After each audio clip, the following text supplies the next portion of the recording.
Hi everyone, welcome to my channel. ఏంటి పొద్దున్నే సాంబార్ చూపిస్తుంది అనుకున్నారా? అవునండి, ఈరోజు మాది సాంబార్. అసలు ఏంటి, ఎలా చేశాను, ఏంటి అన్నది మాత్రం ఫుల్ వీడియోలో ఉంది. డెఫినెట్గా చూడండి. దాంట్లో అయితే చాలా టిప్స్ అయితే నేను చెప్పాను, అసలు ఎలా చేయాలి సాంబార్ ఏంటి అన్నది. అయితే మీరు డెఫినెట్గా ట్రై చేయాలి. అసలు నా ఛానల్ని సబ్స్క్రైబ్ చేసుకొని ఉంచుకోండి. నేను పెట్టే ప్రతి వీడియో మీ నోటిఫికేషన్లోకి వస్తుంది. డెఫినెట్గా ట్రై చేయాల్సిన రెసిపీస్ అన్నీ నేనైతే పోస్ట్ చేస్తూ ఉంటాను. ఫస్ట్ అయితే పప్పును తీసుకొని దాంట్లో అయితే కొంచెం వాటర్ వేసుకొని కుక్కర్ విజిల్ వచ్చే వరకు పెట్టుకోవాలి. దాంట్లో అయితే నేను కొంచెం ఉప్పు నెక్స్ట్ కొంచెం పచ్చిమిర్చి వేసాను.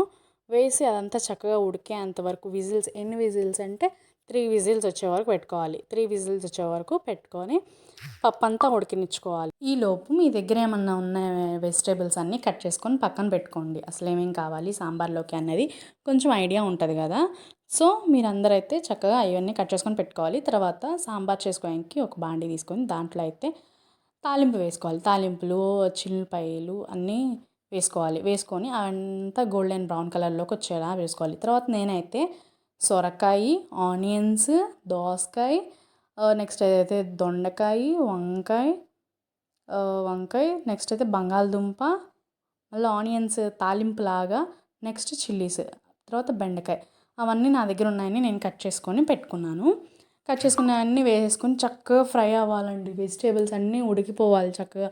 ఫస్టే ఉడికిపోవాలి, ఎందుకంటే లాస్ట్లో మళ్ళీ పప్పు వేస్తాం కదా. సో దాంట్లో కాకుండా ఫస్ట్ అయితే ఆయిల్ సాల్ట్ కలుపులో మాత్రం బాగా వెజిటేబుల్స్ అన్నీ ఉడికిపోవాలండి. ఉడికిపోయేంత వరకు ఉంచుకోవాలి. తర్వాత అయితే కొంచెం కల్లుప్పు, కొంచెం పసుపు వేసి చక్కగా ఉడకనిచ్చుకోవాలి. అంతలోపు మీ దగ్గర ఉన్న చింతపండును అయితే నానబెట్టుకోవాలండి. ఒక 10 మినిట్స్ అలా నానబెట్టుకుంటే చక్కగా రావాలి చింతపండు అయితే. తర్వాత నేనైతే అవి చక్కగా కొంచెం 50% ఉడికిపోయినాయి కాబట్టి కొంచెం కారం వేసుకున్నాను. తర్వాత మీరైతే పెట్టుకున్న చింతపండు పులుసుని వేసుకోవాలి. అదంతా చక్కగా చూసారా ఎంత ఆయిల్ పైకి వచ్చిందో, అవన్నీ దాంట్లో ఇంకా మగ్గాలి. సో 50% కదా అయ్యింది, ఇంకో 50% అయితే మనం పప్పు వేసిన తర్వాత ఉడకాలి. పప్పు అంతా చూస్తున్నారు కదా చక్కగా అయితే ఉడికింది. ఉడికిన తర్వాత దాన్ని అయితే మనం స్మాష్ చేసుకోవాలి. అది కొంచెం చక్కగా పప్పునైతే అయితే స్మాష్ చేసుకుంటూ ఉండాలి. అంతా చక్కగా మొత్తం పేస్ట్ లాగా అయిపోవాలండి. పప్పు పేస్ట్ లాగా అయితేనే చక్కగా ఉడికినట్టు. తర్వాత కొంచెం వాటర్ పోసుకొని అవంతా చక్కగా ఆ కూరగాయల్లో వేసేసేయాలి. వేసేసి అంతా మిక్సీలా కలిపేసేసి కొంచెం సేపు పక్కన పెట్టుకోవాలి. కొంచెం సేపు స్టవ్ మీద అలానే ఉండాలి. తర్వాత అదంతా తెరలాలి. అంతా పప్పు, చింతపండు పులుసు అదంతా చక్కగా తెరలాలి. చూస్తున్నారు కదా, ఆ తెరలే టైంలోనే సాంబార్ పొడి వేయండి. మీ దగ్గర సాంబార్ స్పెషల్గా మీరు ఏమైనా క్రియేట్ చేసుకుంటే అవి వేయండి. నేనైతే సాంబార్ పొడి వేసేసాను.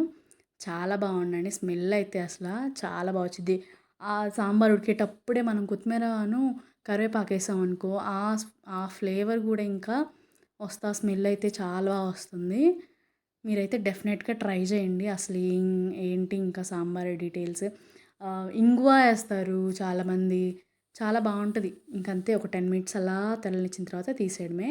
నెక్స్ట్ అయితే ప్లేట్లోకి రైస్ వేసుకొని సాంబార్ వేసుకొని వేడి వేడి సాంబార్ అలా వేసుకొని తింటుంటే ఉంటుందండి. ఎంత బాగుందో అసలు. దాంట్లోకి నేను నెయ్యి వేసుకున్నాను. నెయ్యి చూపించలా వేయడం, కానీ నేనైతే నెయ్యి వేసుకొని తిన్నాను. చాలా బాగుంది అసలు. చూస్తున్నారు కదా, వెజిటేబుల్స్ అన్నీ చక్కగా ఉడికినాయి. అసలు మీరైతే డెఫినెట్గా ట్రై చేయండి. అసలు ఎలా వచ్చింది టేస్ట్ అన్నదైతే కామెంట్ చేయండి, లైక్ చేయండి. మీరు సబ్స్క్రైబ్ చేసుకుంటేనే నా నోటిఫికేషన్స్ అన్నీ మీకు వస్తాయి. సో మీరు డెఫినెట్గా సబ్స్క్రైబ్ అయితే చేసుకోవడానికి మర్చిపోకండి. మా మమ్మీ అయితే టేస్ట్ చూసి సూపర్ ఉందని చెప్పారు. Thank you so much for watching this video.